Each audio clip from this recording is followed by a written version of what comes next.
Welcome to the PCN Capitol Preview. I'm Phil Beckman. It's Education Week at PCN, and on today's program, we'll talk about school vouchers. You can join our discussion by joining us at 1-877-PA6-5001, or you can text us at 1-717-219-4001. But first, we're joined by John Finnerty, Bureau Chief for Capitolwire. John, thanks for being here. Oh, thanks for having me. Now, last Monday, the Pennsylvania House approved an education bill, HB 2370. What would that bill do? Well, there's three main components to that bill, and it's a very big bill, so there's lots of components to it. But the three biggest ones are one would be addressing what they're calling the adequacy gap. Right, it's pouring billions into the school funding system to kind of make up the ground that needs to be made up that in light of the Commonwealth Court decision last year, which found that the state's funding for school funding is unconstitutional because it shortchanges poor schools versus more wealthy schools. So there's billions basically going to all the schools that maybe have a little less funding than the rich schools. There is an extra $1 billion in there for what they're calling tax equity to school districts that are poorer. And as a result of not having enough state funding, have been really taxing the heck out of local property owners. So the states or the House plan would provide $1 billion to go to those districts with the idea that they could use that to cut local property tax. And then the third component is cyber charter tuition reform. As you know, or maybe know, under the existing formulas, the way these tuition rates are calculated, basically the cyber schools just charge the local districts what the local districts spend on their own students. And because we do have these varying spending limits around the state, that varies widely. So they would set us a uniform rate of about $8,000, I think. And that means that a lot of school districts actually see their rates go down because they're paying more than that now. And the total, I think, is like $500 million that school districts get to keep. Now, the state budget is due at the end of June. How significant a part of the budget process is this bill? Well, certainly it's probably the biggest part at this point. I mean, education funding is one of the most closely watched and biggest chunks. You're talking billions and millions of dollars. Now, obviously, this goes to the state Senate, so it's going to get massaged. We'll probably see this bill bounce back and forth a couple of times, hopefully by June 30th. Though we've seen, a lot fairly often, and last year was an example of, the school funding is usually where things get stuck, and we end up coming back weeks and months later. Now, last year, the budget processes got caught up on a school voucher bill that the governor and the Senate Republicans had negotiated, but the House Democrats did not support. Right. Over the past year, have they managed to work out some of these differences? I don't know that they have. I mean, I think the House Democrats are adamant that they're not going to budge on that, and Senate Republicans are adamant they're going to try to pull it off again. And like I said, we're at the point where the Senate Republicans have begun moving a voucher bill in their chamber, and if they include it, we're probably going to be looking at the same sort of stalemate we saw last June. Now, you mentioned that some of the spending in House Bill 2370. Is there a revenue aspect to this bill as well? No, there's not. But that boils down to, we've gone through years of the state collecting more revenue than it spends, which is weird because we know they spend a lot. But it's just, year after year, we've been getting billions of extra dollars in tax revenue, and it's just been racking up in the bank. So they know that they can afford it for a couple of years. Now, as you mentioned, this bill now goes to the Senate, where Republicans are the majority party. What have you heard so far about a Republican response to this bill? Well, I think the Republicans have made it abundantly clear that, they passed their own ambitious plan a couple of weeks ago, which was let's spend billions cutting taxes. It would be difficult to imagine that over the long haul you'd be able to cut billions in taxes and increase school spending by billions. Now, in the short term, Democrats will say you can do both because there's that much in the bank. But on the long term, something's going to have to give at some point. So there's going to be some back and forth. Was House Bill 2370 passed with a bipartisan majority, or did it break down on party lines? The Republican leaders objected to it, but there were some Republicans who went along with it because I think there's a realization that you do need to do something at this point because we do have this court ruling that came down, and you can't really ignore the courts, or there is a concern that at the end of the day, if this legislature doesn't come up with a plan, the courts will, and that could be more painful than the one the Democrats proposed. Now, you've gone through many budget cycles over the years. How does this one feel to you? Last year was Governor Shapiro's first one with a divided legislature. How are things going? We are now in pretty much the exact middle of June, and there's nothing happening at the Capitol this week unless there's a surprise and everyone shows up without warning us.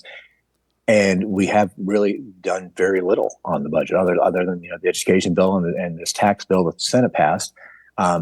Generally, you would feel like, this week we would see a little more action or at least have a little more sense of what's going on. But having taken this week off, they're really setting things up for a hellish week next week, where you're June 30th is on a Sunday. We may be working Monday to Sunday, and we hope we're done. It's entirely possible to work Monday to Sunday and not be done, which will be unpleasant. John Finnerty, Bureau Chief at Capitolwire.com. Thank you for joining us. Thanks for having me. More of the PCN Capitol Preview after this short break. Welcome back. We are now joined by Elizabeth Stelle, Director of Policy Analysis for the Commonwealth Foundation, and Laura Boyce, Executive Director at Teach Plus Pennsylvania. Now, we're in the middle of budget season here in June, and education policy is set to be a key factor in the budget negotiations. Elizabeth, do you expect school vouchers to be a part of that discussion? Absolutely. It was a major part of the budget discussion last year. Governor Shapiro called it unfinished business going into this budget season. So we expect it once again to be one of the marquee issues, if not the issue, that will drive budget negotiations this year. And the other thing that's really interesting about the progress of Lifeline or past scholarships or vouchers is that we're seeing new players come in to the discussion now, folks coming out in favor of the program, more legislation being introduced, different variations of this program than what existed a year ago. The Senate, of course, advanced the Lifeline Scholarship bill not too long ago. So it is heating up. It is turning out to be, again, a major negotiation issue. And we're very excited to see it advance. And we think that there's enough momentum to get it done this year.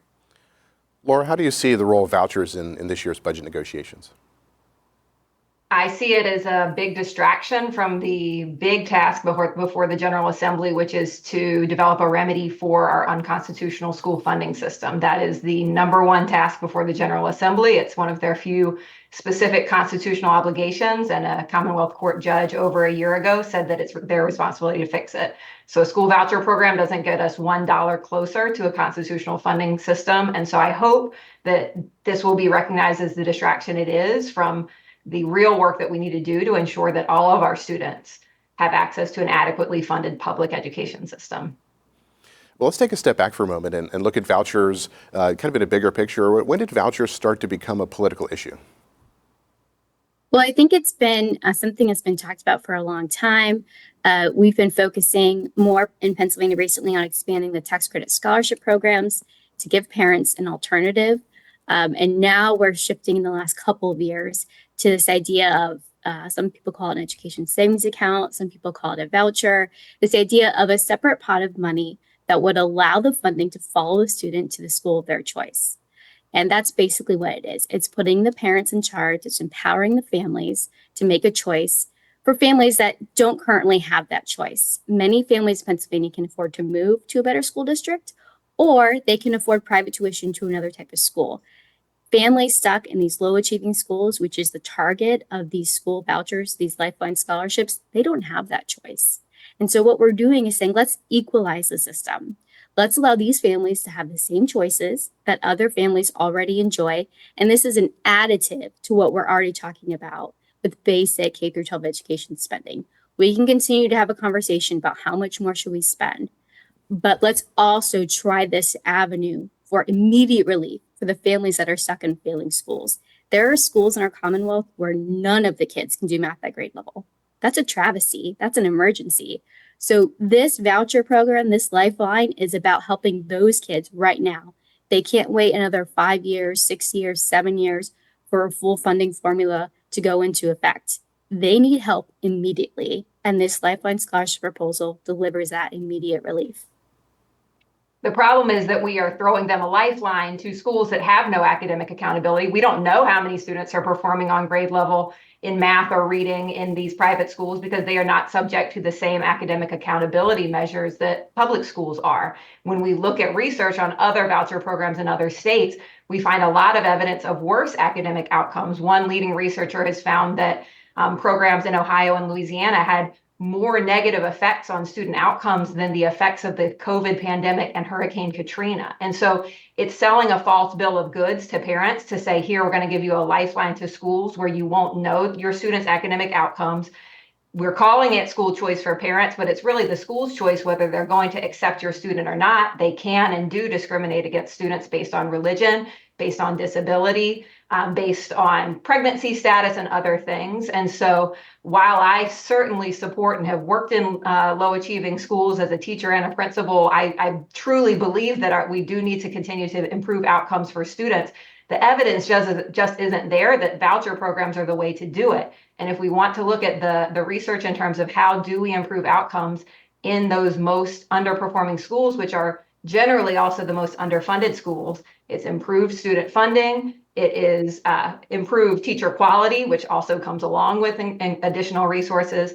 It's good curriculum. It's other things that are going to allow these public schools, which are the only schools that have to serve legally all students, and allow them to continue to improve opportunities for students. Elizabeth, Laura brought up the issue of accountability. What's in the current law, and what types of things should citizens expect from in terms of accountability when taxpayer money is being used at private schools? Well, I think these schools have the ultimate form of accountability, which is they're accountable to the parents. If they do not do well, if the students are floundering, the parents will leave. They won't keep their child in that school. Who has more accountability than the parents? They have more skin in the game than anyone else. So this system properly aligns that and says, okay, school, you want to educate the student, okay, but if you're not meeting the criteria, the parents are they're not gonna stay at that school. They're gonna choose a different school. And that's the wonderful thing about these vouchers and these Lifeline scholarships is it doesn't dictate which school these kids go to. They can try a couple of different schools. There are schools that are non-denominational schools. Some are religious, yes, but some are secular. There are Jewish schools, there are Muslim schools, there are all different types of schools. There are low economically disadvantaged schools. These are schools, private schools, where more than 50% of their kids are low income in 23 counties around Pennsylvania. They're very diverse. There is a wealth of opportunity here. This is about letting the dollars follow the students, follow the parents, the school of their choice. And these schools are excited and willing and ready to serve these kids. I look at, the example of Cristo Rey School. We talked about performance. How do we know these schools are performing well? Cristo Rey High School in Philadelphia.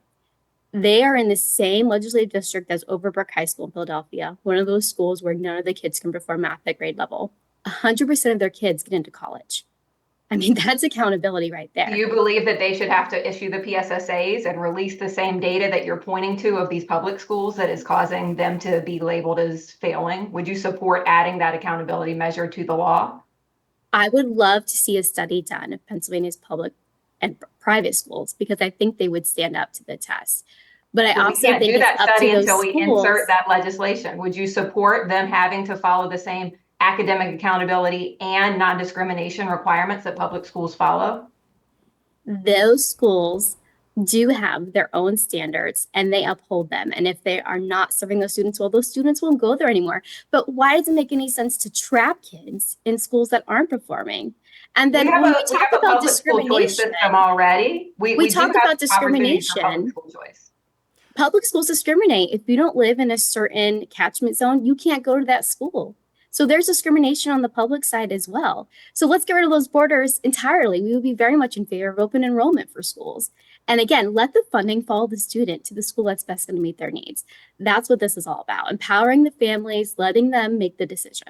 So I just want to jump in here for a moment. Discrimination is not defined by, if you look at federal non-discrimination law, that is not considered a form of discrimination to have school catchment zones. I mean, that's a different conversation about eliminating catchment zones, but that's not the same thing as many of these schools that say you are not allowed to attend this school if you are not Christian.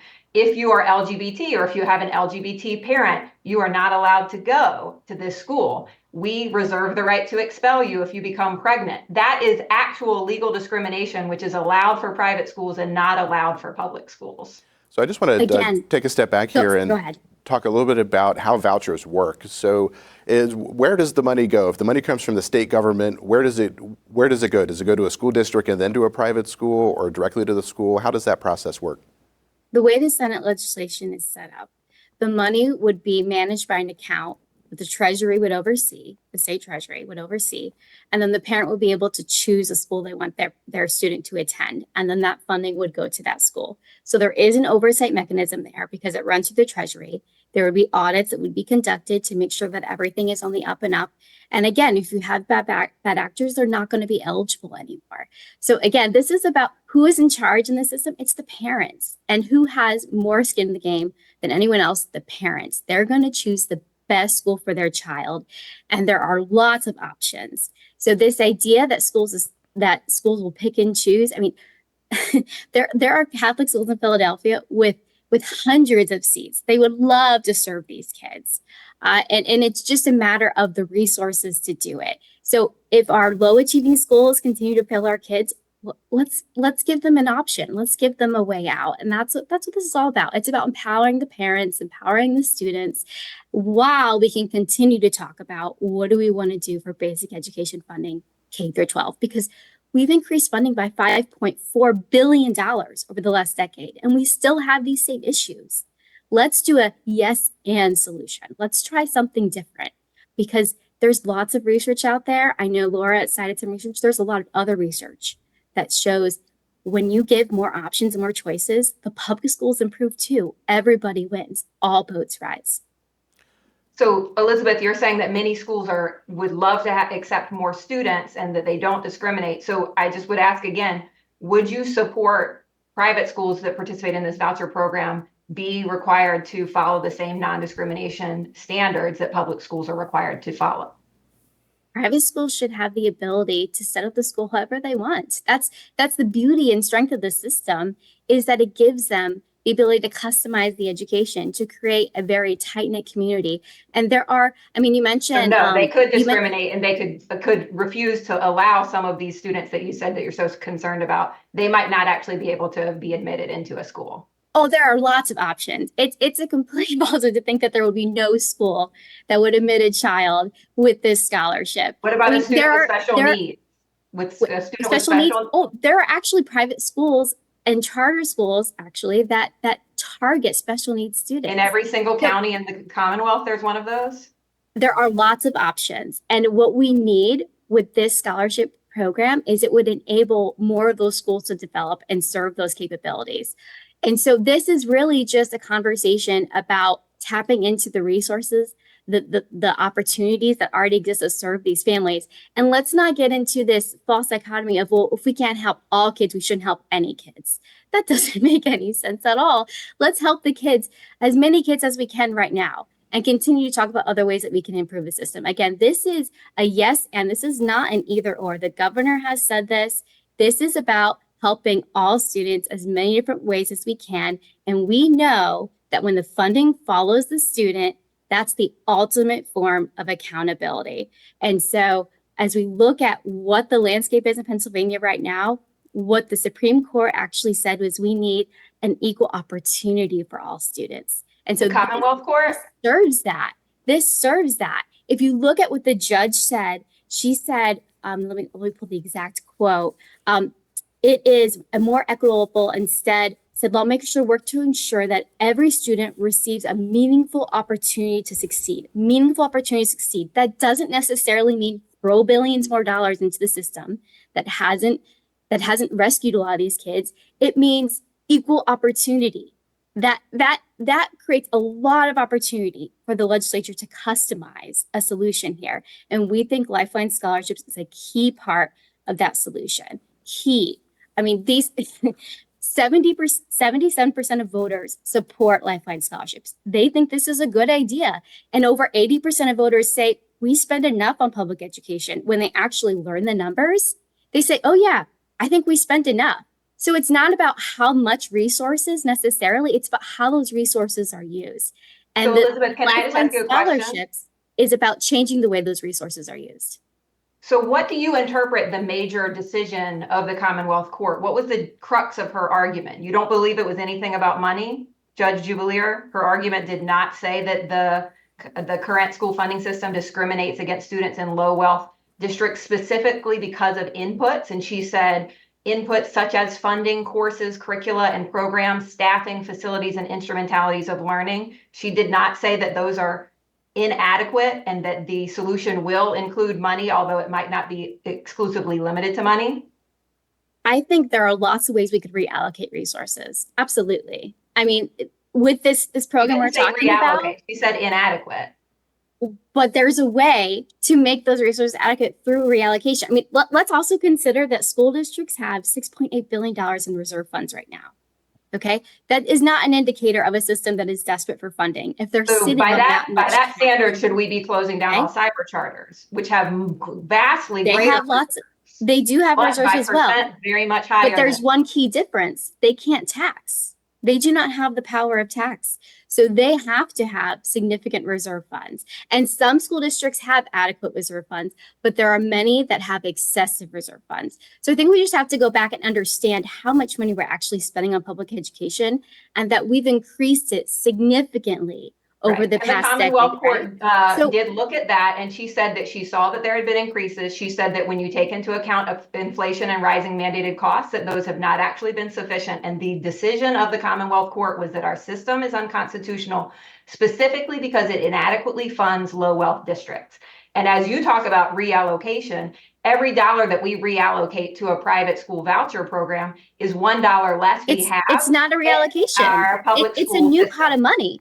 It's a new pot of money. State resources. We do not just create pots of money from thin air. So it's a separate line item, but it's all out of one state budget, and every dollar that goes there cannot go into our school funding system, which must be fixed by constitutional obligation. Laura? This is inconsistent. You're saying we have enough resources to do what the House just passed and spend billions more over 7 years, but we don't have enough resources to do Lifeline scholarships. I'm saying that we $100 million constitutionally are obligated to pass House Bill 2370 and ensure that our schools have adequate funding. There is nowhere in the state constitution that guarantees anyone a right to a private school voucher program. And so we need to meet our constitutional obligation fully over 7 years. Then we can have a conversation about, is there an extra $100 million to go somewhere else for a program that has not been shown to work, that is allowed to discriminate? It does work. Been shown to. It's worked.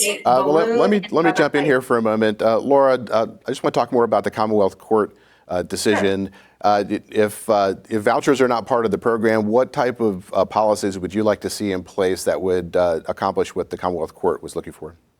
Well, let's talk specifically about what the Commonwealth Court found. So the judge found that the current system violates our Constitution in two different ways. It violates the education clause of our Constitution, which guarantees students the right to a thorough and efficient system of public education. And it also violates our Equal Protection Clause. And specifically, it's violating that clause because she found that our current system discriminates against students in low wealth districts because they receive educational opportunities that are not equal to others because of insufficient resources. And so as we think about how do we address this, she found that there was credibility in testimony around how to calculate adequacy gaps and think about what is an adequate level of funding. So the expert witness for the court, Matt Kelly from Penn State, conducted an adequacy study for the Commonwealth Court at trial, and he updated that for the Basic Education Funding Commission. The Basic Education Funding Commission then did their own version of an adequacy study, found that our current adequacy gap to actually meet the resources that all of our students need is $5.4 billion, $5.1 billion of which is the state's responsibility. And so the House bill that was mentioned, 2370, is just a codification of the Basic Education Funding Commission's report of how to close those adequacy gaps over 7 years, while also alleviating some of the pressure that many local districts have felt because they've had to overtax themselves locally to make up for the state's negligence. And so this is all very much in line with the specific root causes that the judge pointed to in this decision, that our over-reliance on local wealth and the under investment from the state is creating a system of haves and have-nots. And well, let's talk about that. We need to, then continue to fund adequately our public school system. Well, let's look at how this breaks down. If you look at the per district revenue, the districts that have the largest amounts, right, of kids, low-income kids, economic disadvantaged kids, they're getting more. They're already getting more, almost $22,000 per student in Pennsylvania on average. Pittsburgh, you're pushing 30. Philadelphia, similar. You're getting close, right? So they're already getting more dollars. If we want to change the funding formula, great. Let's do fair funding formula. I'm all for it. Let's do that. But we can also try these proven programs that put parents in charge because they feel disadvantaged. And it's not accurate to say that those districts are getting more when you take into account weighted student counts. And weighted student counts take into effect the research that students who are experiencing poverty, English language learners, students with disabilities. Okay, but we have to acknowledge they are getting more funding. They are getting the state is getting less money per weighted student. Investing in other programs to top off to put more resources towards those schools. How was the adequacy gap calculated? If you're saying I'm noting we have to understand that these schools are already getting additional funding. Are they getting more per weighted student? Yes or no? We are seeing a situation here where no matter how much additional funding we send there, the results aren't improving. Our scores are worse than they were before the pandemic. Do you believe the Commonwealth Court so there needs to be something different. Do you believe it was wrong? I believe the Commonwealth Court's decision did not say it had to be billions more in funding. We're doing the same thing over and over and over again and expecting different results. And let's be clear, the basic education funding formula that was passed in this legislation was completely partisan. It was all Democrats, and it would cost taxpayers another $2,000 a year once it's fully implemented. That's the cost that you're putting on all Pennsylvanians. If we just have to keep that in mind. We have to keep that in mind. $100 million to help the kids who are stuck in consistently low achieving schools, or $2,000 per taxpayer for more funding that hasn't fixed the problem in the past. So why do we think it's going to be different this time? Again, Elizabeth, if you think that they should have appealed the decision, if you think that they should have appealed the decision, that's a conversation to have with House and Senate Republicans. However, they made the decision not to appeal. And the specific research that the judge cited in that decision was research that found that low-income students with all of the same characteristics perform vastly better in well-funded districts compared to inadequately funded districts. She found credible the idea that these resources, when invested, are able to improve outcomes. And so there to say, well, now we need to put $100 million into Lifeline scholarships, which again, there is not evidence to show that is. Oh, there is. There is. 26 out of 29 studies. That's from an Ed Choice report. That's from a partisan, ideological group. Well, you think the Penn State study wasn't partisan either? I mean, come on. Yes, we both have our stats, but let's put the parents in control. Let's put the parents in. Let's do what the taxpayers want. You want to put the parents in control, but you're not going to allow the parents to actually choose the schools. You're going to allow the schools to choose the parents, and then you don't want to give parents access to the data that's going to allow them to tell whether their schools are working, because you're saying, no, we don't need academic accountability measures. You think those schools don't report to the Let me just jump in here for a moment. I just wanted to give you a break for a moment. We're going to take a look at some of PCN's programming schedule this week. Our Education Programming Week continues tomorrow morning on the PCN Capitol Preview. We'll discuss education bills currently before the state legislature with Majority Chair of the Senate Education Committee, Senator Dave Argel, and Co-Chair of the Basic Education Funding Commission, Representative Mike Stelle. That's tomorrow morning live at 9. On this week's On the Issues, we'll talk about public school funding with Susan Spica from the Education Voters of Pennsylvania. And then Reese Fleury from the Pennsylvania Coalition of Public Charter Schools joins us to discuss funding for charter and cyber charter schools. That's Wednesday night starting at 9:30. If you enjoy PCN's coverage of politics and policy, sign up for our political newsletter, the PCN Capitol Review. There you'll find highlights of the day's news, along with links to give live event coverage and PCN original shows. To subscribe, visit PCNTV.com. And thank you for watching PCN. PCN is a 501c3 nonprofit television network. We receive no government funding, and we rely on viewers and donors like you to help PCN continue to bring you everything Pennsylvania. To make a donation, visit PCNTV.com. So I'm going to go back a little bit and talk about your organizations. So tell us about your organizations, where they're from, and how significant is school vouchers to what your organizations are doing?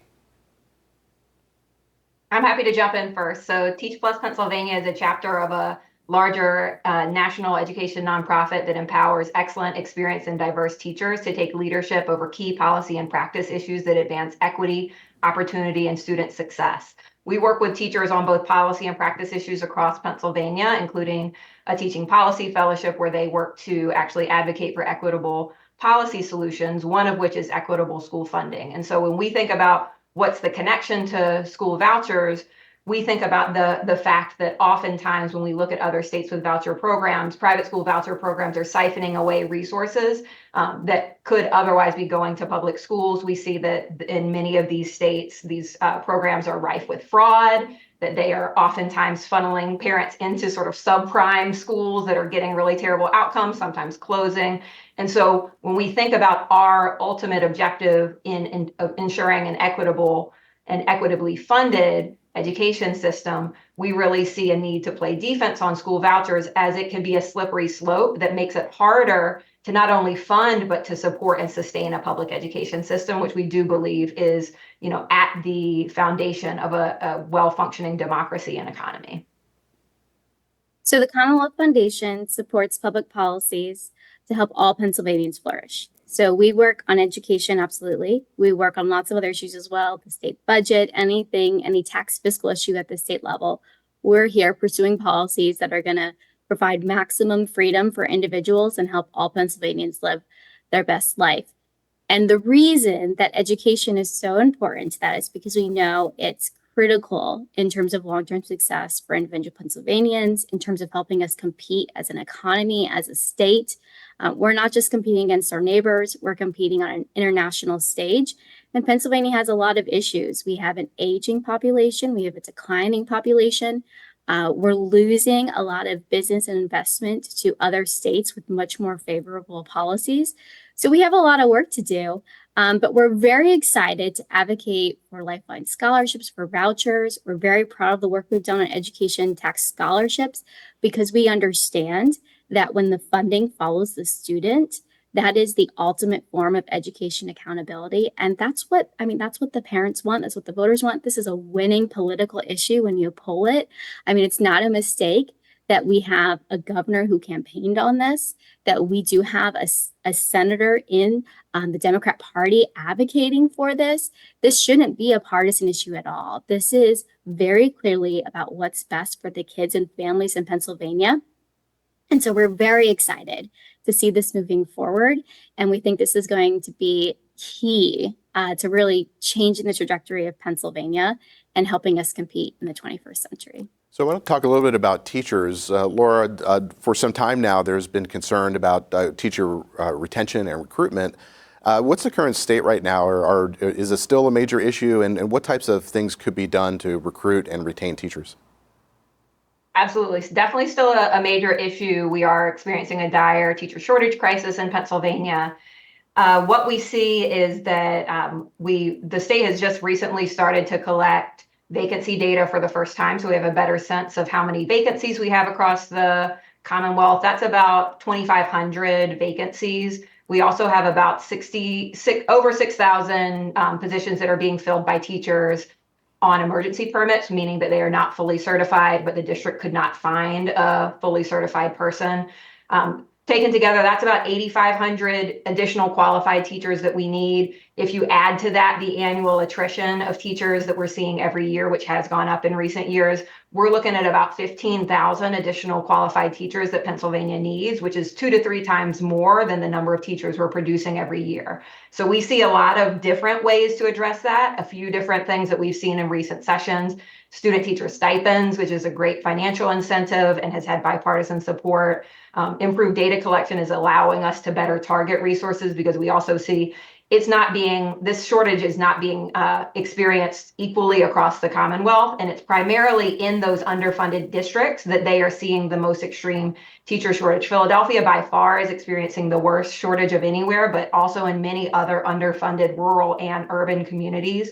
So as we think about fixes, we do need to invest in the pipeline. We need to attract and retain more qualified people, but we also can't divide this issue from the issue of adequate school funding more generally, because it's those inadequately funded districts that are having the hardest time competing with other districts to be able to pay their teachers adequately and retain them, and also offer attractive working conditions. One other promising thing that I wanted to point to from this session is Senator Scott Martin's higher education package, which does include provisions for teacher scholarships and scholarships for others who commit to study in a high need field and then stay in Pennsylvania and work in that field. So we're really encouraged to see bipartisan support for many of these measures to get more teachers into the classroom. Elizabeth, what do you think, what kinds of policies would you like to see in place to help public schools retain and recruit teachers? Yeah, so I think definitely we believe that more competition will help improve public schools. Absolutely. That pressure from competing schools will help make them more competitive, will improve their ability to serve their students. Absolutely. We also see that we have a declining enrollment issue in Pennsylvania. So definitely everything Laura said about how this is an uneven situation. We're seeing some districts are not experiencing the shortage the way that others are. But I think there's a bigger issue going on here where we're seeing enrollment drop, about 6-7%. But we're seeing the rate of employees, new school employees, accelerating, almost 9% growth in the same time period. So there's something that's not quite right here. Why are we continuing to add more and more staff, but we're serving fewer and fewer students? So I think this kind of goes back to the conversation about how can we better allocate our funding and distribute it in a way that is best going to serve our students, because there is something amiss here. And a lot of it goes back to the funding formula in Pennsylvania that isn't closely tied to enrollment. It has these hold harmless provisions that create this distortion. And there's also pension reform that can help drive more dollars back into teacher salaries and less into benefit packages, paying benefits for people who are already retired. We have a huge issue with that in Pennsylvania. In addition to more competition, we'd like to see other conversations about how we can equalize the education opportunities for all different types of schools. So, a statewide authorizer for charter schools, for instance, for brick and mortar charter schools. More competition, the better. Giving parents more choices, that's better. What can we do to protect micro schools? There's lots of different and innovative and creative things that states are doing to really give parents as much opportunity as possible to select and customize the education that's going to help their child excel. Now, during the COVID shutdown, schools scrambled to put together remote instruction capabilities. It's been 4 years now since that has happened. Laura, have those systems and capabilities become more robust, and how are schools using remote instruction in creative ways now? I do believe that some schools have continued to use some of the tech features that they adopted during the pandemic. Overwhelmingly, the evidence from the pandemic with remote learning tells us that it is not very effective as a way to learn. We saw really large learning loss by and large during the pandemic as a result of school closures. We know that some students really excel with virtual learning, but for the most part, I think many schools recognize that the remote style of learning did not serve their students well during COVID, and they're working to, while they might have some aspects of remote learning or personalized learning, that relationship, that in-person relationship between a teacher and student is really important. I do think that that's connected to the terrible outcomes we see with cyber charter schools in Pennsylvania. We've just found that online learning is not an effective delivery mechanism for most students, not all, but most. And so when we look at the performance of cyber charters, where they're among the very, very lowest performing schools in the Commonwealth, we do see that I don't think online learning is going to be the panacea that many people may have expected at the beginning of COVID. Yeah, I think we agree there that online learning is great for some students, not for others.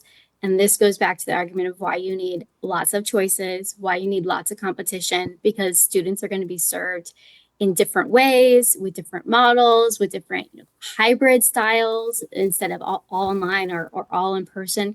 There's lots of innovation out there, and we want to see Pennsylvania have the freedom to do that, for educators to come up with innovative ideas, to put together the right amounts of tech with the right amount of in-person instruction. And we did see a tremendous boom in public cyber charter schools through the pandemic. They increased by 57,000 students, or they're now serving more than 57,000 students, a huge boom. So I think, there's definitely a demand there for that type of learning. And we can do more to facilitate other variations of that and make sure that parents have, a soup to nuts opportunity to find the right match for their kid, because not even kids in the same family, right, learn the same way. So that, again, this is all about customizing education for the child. It's about the funding following the child to the student or to the school that best meets their students' needs.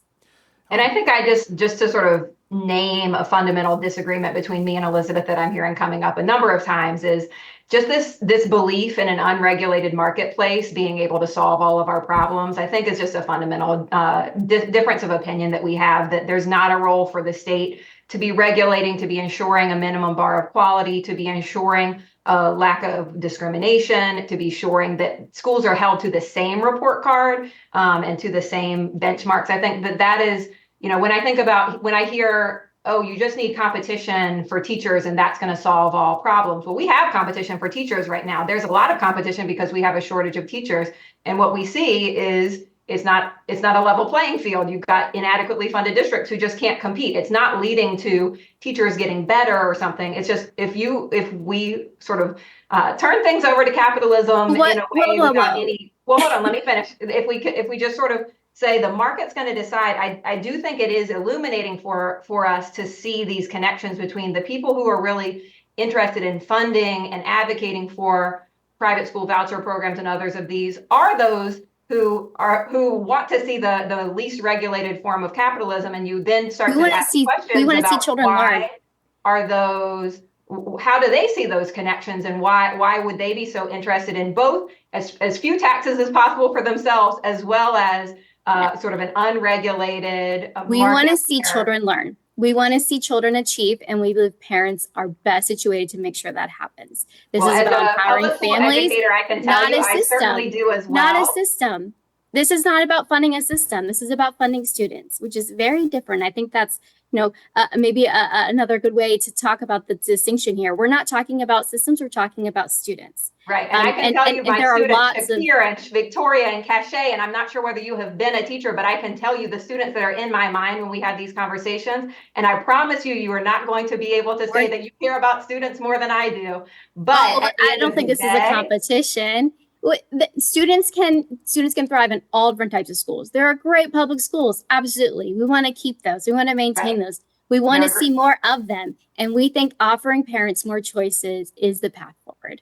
So why has the tax credit scholarship program not already fixed all the problems if all we need is... It's limited. It's capped.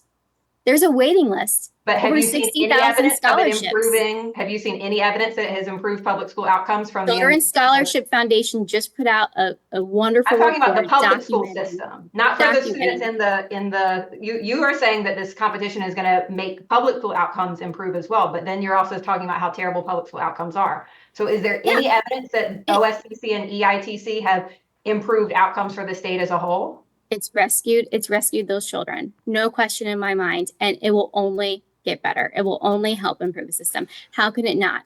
How can it not improve the system? But hasn't. You have no evidence that it has. Over here, and then they're not seeing any improvement over here. It will. I mean, we've seen it over and over again in states. This is what happens.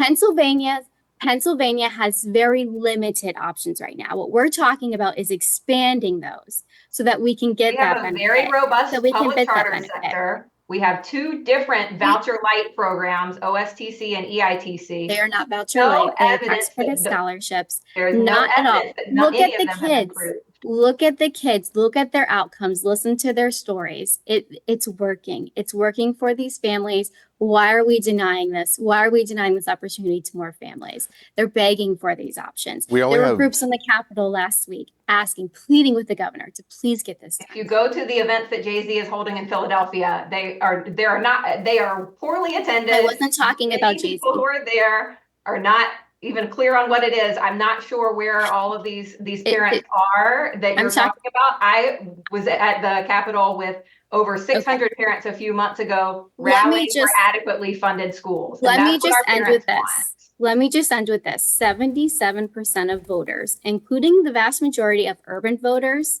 of all parties, think this is a good policy. And we've seen these schools do wonderful things with the kids there.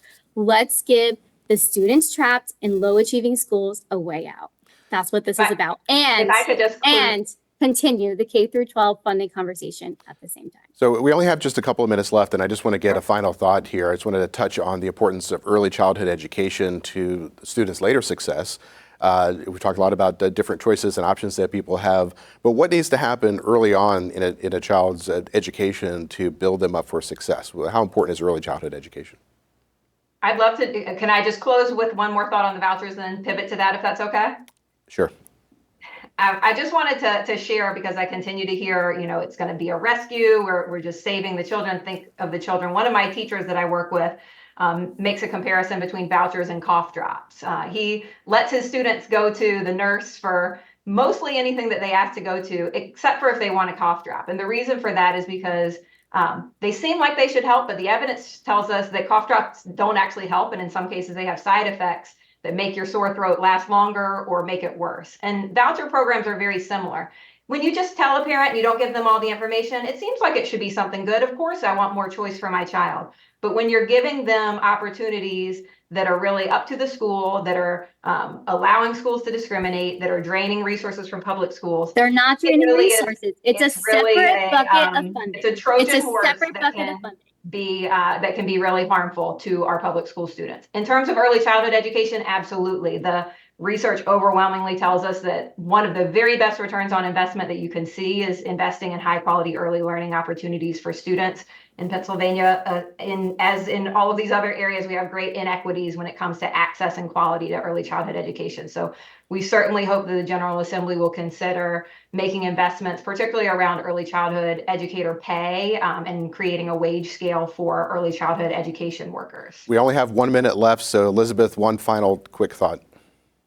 Now, I'll just reiterate that this is an urgent situation, that we have students stuck in persistently low achieving schools with no way out, that this is a policy that is popular, that is a policy supported by Republicans and Democrats, that it is a policy that has been passed in some form or shape in dozens of states over the last couple of years.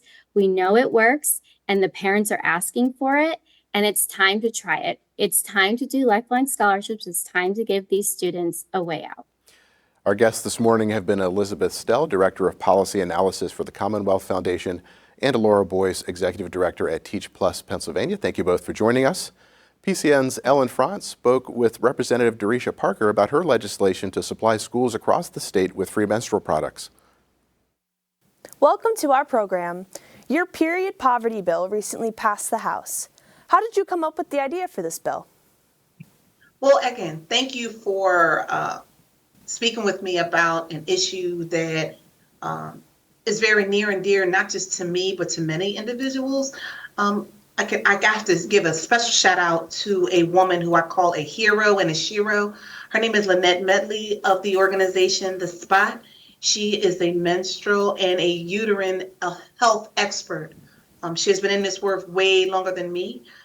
When I met her a million years ago, she has been talking about the subject and talking about what we need to do and how to educate, not just in our region area, but in the masses. And She was able to do that as far as being instrumental in writing legislation along with our team to making sure we highlight the indeficiencies that are occurring in a person's body monthly. The governor made an effort to set aside $3 million in his state budget for this cause. How did having his support impact your bill? Yay, Governor Shapiro. I am just excited that the governor has taken a special interest that occur, and sadly that we have people that suffer in silence. And we need to talk about it in a way of not making people feel embarrassed, but having them know that it's okay for something that's going on in your body, and we are here to support. So kudos to the governor, kudos to his wife, First Lady Laura Shapiro, that has taken this and taken it across our Commonwealth. So bravo to the Shapiros, and we know we have a lot more work to do. So that $3 million that the governor mentioned would be so that public schools across the state could have menstrual products available in their schools. Where is that $3 million going to come from? Well, it's going to come from our budget that we are in knee deep in negotiations to make sure that we can provide these grants in schools. Listen, when individuals hear that the amount of $3 million, sadly, some people are frowning upon that governors or government. It's a surplus. So it's actually going to be a surplus. So when you're hearing about this amount and you're hearing what it is and you're hearing what it's for, just look at it this way. Look at it at the fact that this is what we're here to do. This is why we need to do it, and it needs to happen now. And I'm happy that our Commonwealth is actually going to be doing it. How does lack of access to menstrual products impact students? Well, the mere fact that you're saying it impacts them in a way that sadly some people don't know. Imagine a student telling you that some students are missing school because of lack of access of products. We have individuals who use paper towels. We have individuals who use napkins. We have people who use socks. We have people who use t-shirts, which is unsafe and it's unsanitary. And then there's other things that come as a result for using things that are not safe and sanitary and healthy. So to provide some students some dignity and some sense of that people actually care should make anybody want to be behind it and feel great about it. And guess what? Guess who's also excited? School nurses, school principals. Why? Because these are the individuals that are pulling resources out of their pockets to make sure that they can provide it. So to the mere fact that they know that we are getting behind something to assist them is a win. The bill now heads towards the Senate. Is there anyone in that chamber that you consider an advocate for this cause? Well, guess what? I can honestly say when you say an advocate for this cause, there's individuals, and I literally have been having the entire Democratic Senate delegation talking about it. Interesting enough, when we were talking recently to Senator Haywood, Senator Street, Senator Hughes, Senator Dillion, they said, there goes that woman again with that tampon box. And people are saying tampon box. They said, oh, yes, Representative Parker carries the tampon box of tampons over from the House to the Senate, over to Senator Brooks's office, places the box on her desk with her picture business card saying, pass her bill. She's actually been taking this issue up with other Senate colleagues to say it's not a partisan issue, it's the right issue, and we have to get it done. Last question, do any other states have a program very similar to this in place? There are other states that have programs familiar with that, and pretty much for me, that is why we're getting it done. And that's what I'm mirroring off of. And that's why I know that we can do it in Pennsylvania. If other areas are doing it, then by God, it's darn overdue for Pennsylvania. Listen, when you think of Pennsylvania, you need to think of positive. You need to think of products. You need to think of prosperity, and you think of needing perfection, because that are the things that we need to do. When people think of Pennsylvania, I need them to think of it in a way that we are getting behind individuals that are here in this great Commonwealth. And guess what? When they hear that, we're going to have more people that want to come and move to Pennsylvania, because they know that we're putting our money and our mouths in behind something that we truly believe in, the welfare of our students in this Commonwealth of Pennsylvania. Representative Darisha Parker, thank you for your time. I thank you for having me and have a great weekend. And that concludes today's show. Join us Tuesday morning for another episode of the PCN Capitol Preview. We'll discuss education in Pennsylvania with Representative Mike Stelle, co-chair of the Basic Education Funding Commission, and Senator Dave Argel, majority chair of the Senate Education Committee. Watch tomorrow starting at 9 a.m. I'm Phil Beckman. Thank you for watching.